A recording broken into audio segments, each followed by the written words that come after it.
আসসালামু আলাইকুম wrestling lovers, কি অবস্থা সবার? স্বাগত সবাইকে রেসলিং লাভার্স নেটওয়ার্কের আরও একটি ব্র্যান্ড নিউ ভিডিওতে। ডিয়ার অডিয়েন্স, এই ভিডিওতে আমি নাইট অফ চ্যাম্পিয়ন্স 2026 এর সমস্ত ম্যাচের উইনার প্রেডিক্ট করব, জানাবো কে জিতবে কে হারবে, কার ডেবিউ বা কার রিটার্ন হবে, এভরিথিং। ভিডিও ভালো লাগলে ভিডিওতে লাইক দিবেন, চ্যানেলে নতুন হয়ে থাকলে চ্যানেলটি সাবস্ক্রাইব করে দিবেন। ওয়েল, তাহলে শুরু করা যাক। প্রথমেই আমি যেই ম্যাচের ব্যাপারে কথা বলবো এটা হলো queen of the ring finals, যেই ম্যাচের মধ্যে কম্পিট করবে ইয়ো স্কাই এবং লিভ মর্গান। জানিয়ে রাখা ভালো, লিভ মর্গান কিন্তু অলরেডি উইমেন্স ওয়ার্ল্ডের চ্যাম্পিয়ন, তাই নর্মালি এই ম্যাচের মধ্যে জেতার কিন্তু লিভ মর্গানের তেমন কোনো সম্ভাবনা নাই। তবে কোম্পানি যদি শুরুতেই আমাদেরকে শকিং কিছু দেখাতে চায় তাইলে কিন্তু লিভ মর্গান এই ম্যাচটা জিততেই পারে। একে তো সে উইমেন্স ওয়ার্ল্ডের চ্যাম্পিয়ন, এরপরে সে আরও একটা চ্যাম্পিয়নশিপ অপরচুনিটি পাবার পরে সে ডাবল চ্যাম্পিয়নও হতে পারে। তবে সত্যি কথা বলতে পার্সোনালি আমার কাছে মনে হয় যে এটা করে লিভ মর্গান কিন্তু তেমন কোনো কিছু অ্যাচিভ করতে পারবে না, উল্টো ইয়ো স্কাইয়ের যে মোমেন্টামটা এটা কিন্তু নষ্ট হবে। তাই পার্সোনালি আমার কাছে মনে হয় যে যদিও এই ম্যাচের মধ্যে জাজমেন্টের হস্তক্ষেপ থাকবে, তারা এসে লিভ মর্গানকে সাহায্য করার চেষ্টা করবে, তবে শেষ পর্যন্ত ইয়ো স্কাই কিন্তু লিভ মর্গানকে হারাবে এবং সে হবে 2026 সালের কুইন অফ দ্য রিং। এবং এই দুইজনের মধ্যে আমরা সামার স্ল্যামে উইমেন্স ওয়ার্ল্ড চ্যাম্পিয়নশিপের জন্য ম্যাচ দেখতে পাবো। তাই এখানে আমার প্রেডিকশন থাকবে যে এই ম্যাচের মধ্যে যা কিছুই হোক না কেন শেষ পর্যন্ত ইয়ো স্কাই হবে 2026 সালের কুইন অফ দ্য রিং। এরপর আসি আমরা দ্বিতীয় ম্যাচে। তো দ্বিতীয় ম্যাচ হিসেবে আমরা ট্রিক উইলিয়ামস এবং রিকি সেন্সের মধ্যে ইউএস চ্যাম্পিয়নশিপের জন্য ম্যাচ দেখতে পাবো। ডেফিনেটলি রিকি সেন্স একজন ভালো সুপারস্টার, কোম্পানি হয়তোবা তাকে ফিউচার হিসেবেও দেখে, এটা অন্য বিষয় যে পার্সোনালি আমার কাছে এমনটা মনে হয় না। তবে রিকি সেন্স কিন্তু ডেফিনেটলি এই ম্যাচের মধ্যে অনেক ভালো পারফর্ম করবে, ট্রিক উইলিয়ামসের উপরে অনেক বেশি প্রেশার ক্রিয়েট করবে, সে কিন্তু এই ম্যাচটা জেতার জন্য সর্বোচ্চ দিয়ে চেষ্টা করবে। তবে শেষ পর্যন্ত রিকি সেন্স কিন্তু এই ম্যাচটা জিততে পারবে না, কারণটা হলো এখনো পর্যন্ত রিকি সেন্স কিন্তু চ্যাম্পিয়ন হবার জন্য ফুললি রেডি নয়। আর তাছাড়া ট্রিক উইলিয়ামসও কিন্তু রেসেলম্যানিয়াতে চ্যাম্পিয়ন হবার পরে সে কিন্তু খুব বেশি চ্যাম্পিয়নশিপ ডিফেন্ড করেনি। বলা যায় যে ট্রিক উইলিয়ামস এখনও নিজেকে চ্যাম্পিয়ন হিসেবে ইস্টাবলিশ করার চেষ্টা করতেছে। তবে ট্রিক উইলিয়ামসকে নিয়ে কিন্তু ফ্যান্সরাও খুশি, কোম্পানিও খুশি, দুই পক্ষই যেহেতু স্যাটিসফাই, তাই পার্সোনালি আমার কাছে মনে হয় না যে এখনই এখানে চ্যাম্পিয়নশিপ হাত বদল হবে। তাই এই ম্যাচের ক্ষেত্রে আমার ফাইনাল প্রেডিকশন থাকবে ট্রিক উইলিয়ামস রিকি সেন্সকে হারাবে এবং সে তার ইউএস চ্যাম্পিয়নশিপটা সাকসেসফুলি রিটেইন করে নিবে। এরপর আমরা তৃতীয় ম্যাচ হিসেবে উইমেন্স ইউএস চ্যাম্পিয়নশিপের জন্য ম্যাচ দেখতে পাবো, যেখানে টিফনি স্ট্র্যাটন তার চ্যাম্পিয়নশিপটা ডিফেন্ড করবে জেড কার্গেলের এগেনস্টে। রিয়া রেফলির ইনজুরির জন্য এই ম্যাচটা কার্ডে অ্যাড করা হয়েছে। যাই হোক, জেড কার্গেল কিন্তু অনেক শক্তিশালী একজন সুপারস্টার, ডেফিনেটলি সে কিন্তু এই ম্যাচের মধ্যে অনেক বেশি ডমিনেট করবে। আর তাছাড়া বিফেব এবং মিচনও কিন্তু এই ম্যাচের মধ্যে এসে জেড কার্গেলকে সাহায্য করার চেষ্টা করবে। তবে এত কিছু হবার পরও কেন জানি আমার কাছে মনে হয় যে জেড কার্গেল এই ম্যাচটা জিততে পারবে না। কারণটা হলো টিফনি স্ট্র্যাটন কিন্তু চ্যাম্পিয়ন হয়েছে খুব বেশি দিন হয়নি, সেও কিন্তু নিজেকে চ্যাম্পিয়ন হিসেবে ইস্টাবলিশ করার চেষ্টা করতেছে। অন্তত পর্যন্ত সে সামারস্ল্যাম পর্যন্ত চ্যাম্পিয়ন থাকবে, এটা পার্সোনালি আমার কাছে মনে হয়। তাই এখানে এই ম্যাচের ক্ষেত্রে আমার প্রেডিকশন থাকবে জেড কার্গেল এই ম্যাচটা হারতেছে, টিফনি স্ট্র্যাটন সাকসেসফুলি তার উইমেন্স ইউএস চ্যাম্পিয়নশিপটা রিটেইন করে নিবে। এবার যে ম্যাচের ব্যাপারে কথা বলবো এটা হবে সেথ রলিন্স এবং ব্রন বেকারের মধ্যে steel cage match. Night of চ্যাম্পিয়ন্সের সব থেকে ভয়ঙ্কর ম্যাচ হবে এটি, এমনকি নাইট অফ চ্যাম্পিয়ন্সের সব থেকে বেস্ট ম্যাচও এটা হবে বলে পার্সোনালি আমার কাছে মনে হয়। এই ম্যাচের ক্ষেত্রে যা শোনা যাচ্ছে, বলা হচ্ছে সেথ রলিন্স এবং ব্রন বেকারের মধ্যকার যে ফিউড বা তাদের মধ্যকার যে রাইভেলরি, এই ম্যাচটাই এই রাইভেলরির এই ফিউডের সর্বশেষ ম্যাচ। এর আগে আমরা এই দুইজনের মধ্যে দুইটা ম্যাচ দেখতে পেয়েছি, যেখানে একটাতে ব্রেকার এবং একটাতে রলিন্স জিতেছে, 1-1 হয়ে আছে। যদি এটা শেষ ম্যাচ হয় তাইলে এই 3 নাম্বার ম্যাচের মধ্যে যে কোনো মূল্যে কিন্তু ব্রন বেকারের জেতা লাগবে, কারণ এই ফিউডের মধ্যে দিয়ে ব্রন বেকারকে পুশ করা হচ্ছে, সেথ রলিন্সকে নয়। তবে সেথ রলিন্স কিন্তু কোম্পানির অন্যতম বড় একজন সুপারস্টার এবং সামনের দিকে তার অনেক বড় বড় ম্যাচও হবে। তাই এই ম্যাচের মধ্যে সেথ রলিন্সকে হারানো হলেও তাকে কিন্তু কোনো মতে দুর্বল দেখানো যাবে না। তাই এই ম্যাচের এন্ডিংটাও কিন্তু নর্মালি হবে না। আর তাছাড়া এটা যেহেতু ভিশনের ম্যাচ, তাই এই ম্যাচের মধ্যে কিন্তু ভিশনের হস্তক্ষেপ থাকতেই পারে। যেরকম এই ম্যাচের মধ্যে অস্টেন থিওরি এসে ঝামেলা করতে পারে, লোগান পল এসে ঝামেলা করতে পারে, এমনকি ব্রনসন রিডের রিটার্নও কিন্তু এই ম্যাচের মধ্যে হতে পারে। হ্যাঁ, আপনারা ঠিকই শুনতেছেন, ব্রনসন রিডও কিন্তু এই ম্যাচের মধ্যে রিটার্ন করে ব্রন বেকারকে সাহায্য করতে পারে। তবে এগুলোর মধ্যেও যেটা হবার সব থেকে বেশি সম্ভাবনা আছে সেটা হলো এই ম্যাচের মধ্যে আমরা ব্লাড লাইনের ঝামেলা দেখতে পাবো। মানে এই ম্যাচের মধ্যে জেকাব ফাটু এসে সেথ রলিন্সের ওপরে অ্যাটাক করতে পারে, ইনডাইরেক্টলি সে কিন্তু ব্রন বেকারকে সাহায্য করতে পারে। জেকাব ফাটুর এই অ্যাটাকের কারণে ব্রন বেকার এই ম্যাচটা জিতে যাবে এবং সেথ রলিন্স এই ম্যাচটা হেরে যাবে। এতে করে ব্রন বেকারও এই ম্যাচটা জিতে গেল, সেথ রলিন্সকেও কিন্তু এই ম্যাচের মধ্যে দুর্বল দেখানো হবে না।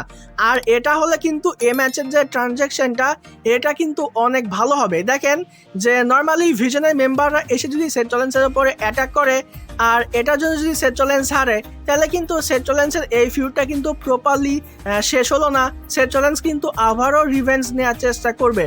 তবে ব্লাড লাইনের মেম্বারের কারণে যদি এই ম্যাচটা সেথ রলিন্স হারে, তাহলে ব্রন বেকারের কাছ থেকে কিন্তু সমস্ত ফোকাস সরে গিয়ে সেথ রলিন্সের ফোকাস গিয়ে পড়বে ব্লাড লাইনের উপরে, মানে রোমান রেঞ্জের উপরে।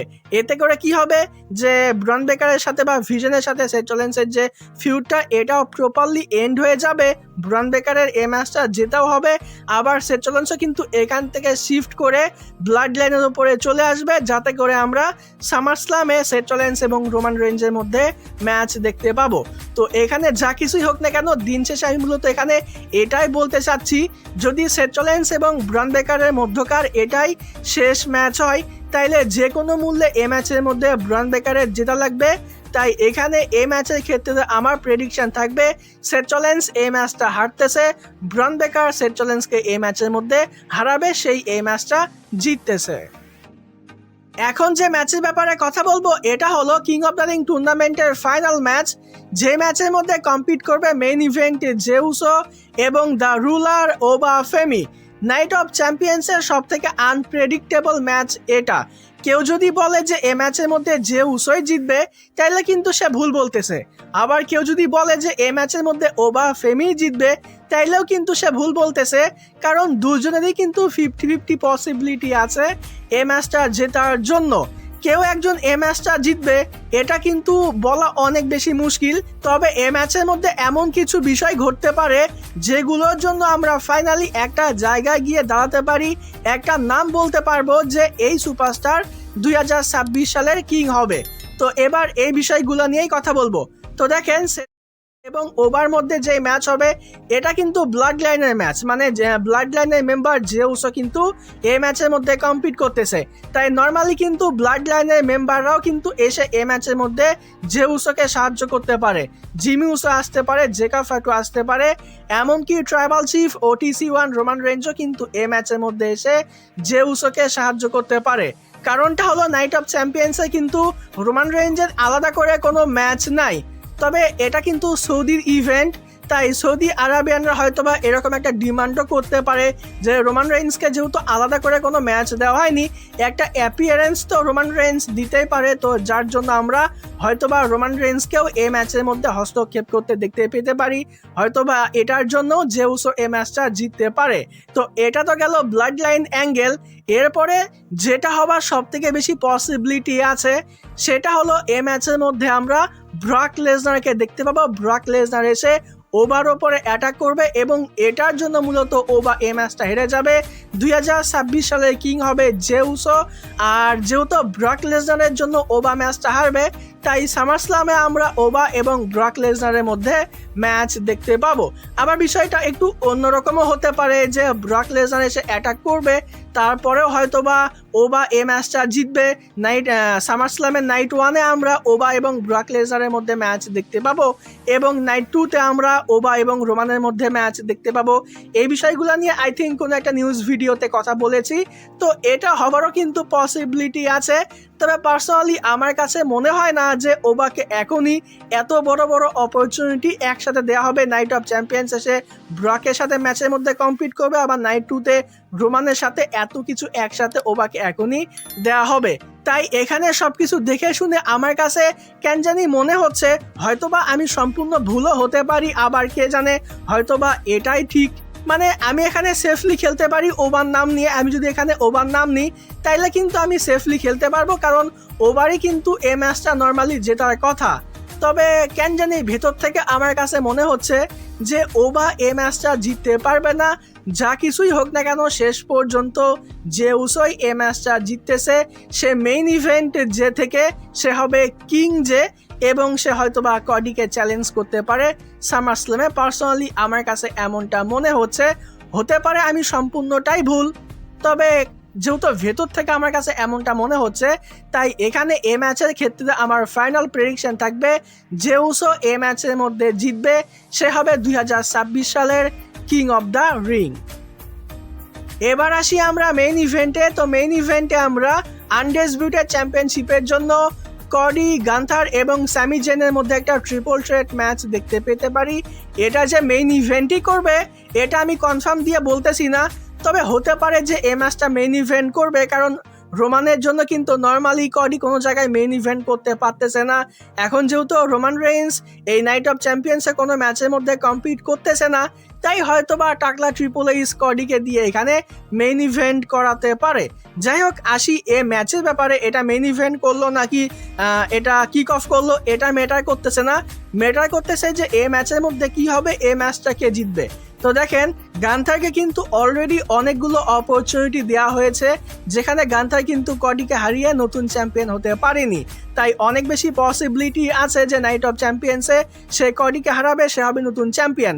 আবার স্যামিজেনের ব্যাপারে কথা বললে সে কিন্তু অনেক দিন ধরেই কডির পেছনে বা এই চ্যাম্পিয়নশিপের পেছনে পড়ে আছে, এখনো পর্যন্ত সে কিন্তু বড় কোনো অপরচুনিটি পায়নি। তো হতে পারে যে এবার সে আমাদেরকে শকিং একটা জিনিস দেখাবে।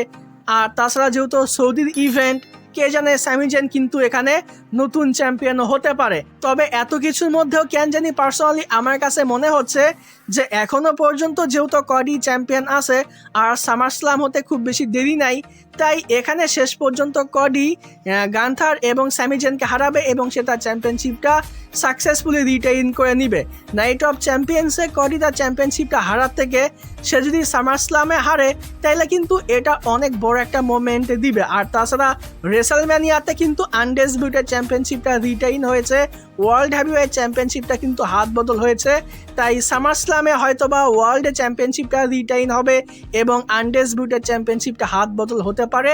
তো যা কিছুই হোক না কেন এই ম্যাচের ক্ষেত্রে শেষ পর্যন্ত আমার প্রেডিকশন থাকবে গান্থার স্যামিজেন এই ম্যাচটা জিততেছে না, কডি সাকসেসফুলি তার আনডিসপিউটেড চ্যাম্পিয়নশিপটা রিটেইন করে নিবে এবং এই ম্যাচটা শেষ হয়ে যাবার পরে আমরা 2026 সালে king of the ring main ইভেন্টে যে উসোকেও সেখানে দেখতে পেতে পারি। মানে ফাইনালি গিয়ে আমাদেরকে এরকম একটা ক্লোজার দেওয়া হবে যেখানে যে উসো এসে অফিসিয়ালি কডিকে আনডিসপিউটেড চ্যাম্পিয়নশিপের জন্য চ্যালেঞ্জ করবে এবং এরকম একটা ফ্রেমের মধ্যে দিয়েই নাইট অফ চ্যাম্পিয়ন্সের যে এন্ডিংটা হবে। এবার সময় হয়েছে আমার ভিডিওটা এন্ড করার। তো যাই হোক, এই ছিল আমার 2026 সালে নাইট অফ চ্যাম্পিয়ন্সের উইনার প্রেডিকশন। কে কে ম্যাচটা জিততে পারে, কে হারবে, ম্যাচের এন্ডিংগুলো কিভাবে হতে পারে, সব কিছু নিয়ে এই ভিডিওতে কথা বললাম। তাই ভিডিও ভালো লাগলে ভিডিওতে লাইক দিবেন, চ্যানেলে নতুন হয়ে থাকলে চ্যানেলটি সাবস্ক্রাইব করে দিবেন, আর চাইলেই আপনারা কিন্তু আপনাদের প্রেডিকশন এই ভিডিওর কমেন্ট বক্সে লিখতে পারেন। তো যাই হোক ডিয়ার অডিয়েন্স, এই ভিডিওটা এখানেই শেষ করতেছি। যাবার আগে একটি কথাই বলতে চাই, যদি রেসলিং ভালোবাসো তাহলে আমরা সবাই এক টিম।